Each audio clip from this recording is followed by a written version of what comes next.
Quand l'université m'a demandé de venir vous rafraîchir la mémoire aujourd'hui pour vous rappeler les moments finalement assez cocasses du parcours du thésard, j'étais un peu dubitative.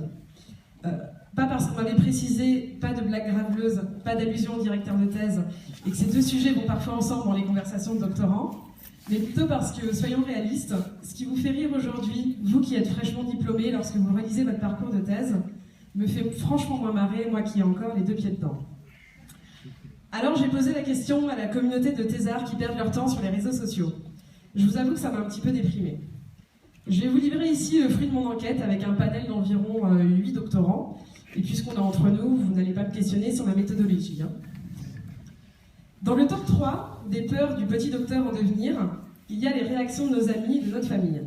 Alors je vais parler à vous qui êtes dans cette salle et qui avez un jour demandé au docteur assis à côté de vous « Mais ça sert à quoi ce que tu écris? Est-ce que quelqu'un va le lire un jour ?» Tu penses vraiment révolutionner la science avec tes 500 pages sur la place des femmes dans le théâtre ouzbek au XVIe siècle?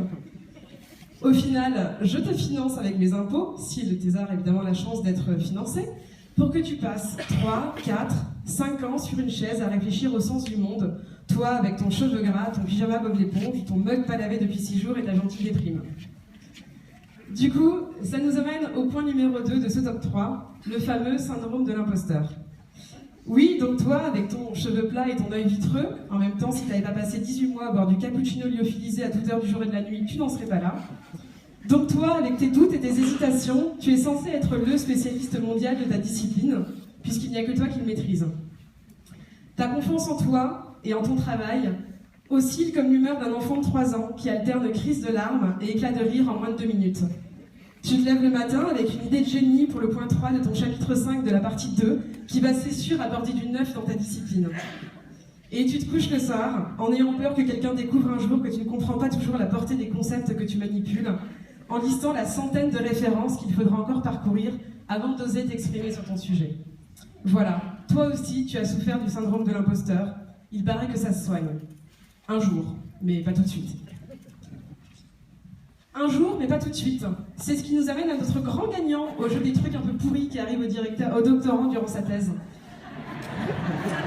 Allez, avouez, vous vous êtes passionné soudainement pour la vaisselle dans l'évier, hein? Vous n'avez jamais été aussi bon sur 2048 et Candy Crush que pendant votre rédaction. Vous avez même revu l'intégralité des 10 saisons de Friends, on est d'accord? Vous vous êtes dit un matin, oh, je peux pas travailler avec tout ce bordel sur mon bureau. Donc vous avez rangé, jeté, relu ce truc rigolo qui traînait dans un coin, changé la disposition des piles de papier, trié votre biblio par couleur et symbole, on ne sait pas pourquoi, déplacé le bureau pour avoir une meilleure lumière, et au final, alors que vous étiez à ça de rédiger quand vous êtes levé ce matin, vous vous retrouvez 3 heures après chez Casto, en train de choisir une nouvelle couleur pour les murs, pour améliorer l'environnement autour de vous, et c'est sûr être encore plus efficace quand vous vous y mettrez demain, cette fois-ci, pour de bon. Ne vous cachez pas. Je suis prête à parier que la plupart d'entre vous avaient souffert, comme tous les thésards et docteurs que j'ai interrogés, de procrastination, cette tendance à remettre à plus tard ce qu'on aurait déjà dû finir hier.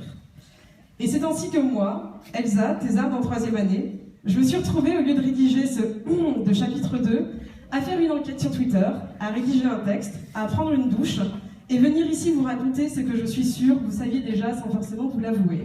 Un bel hommage à la procrastination. Merci beaucoup.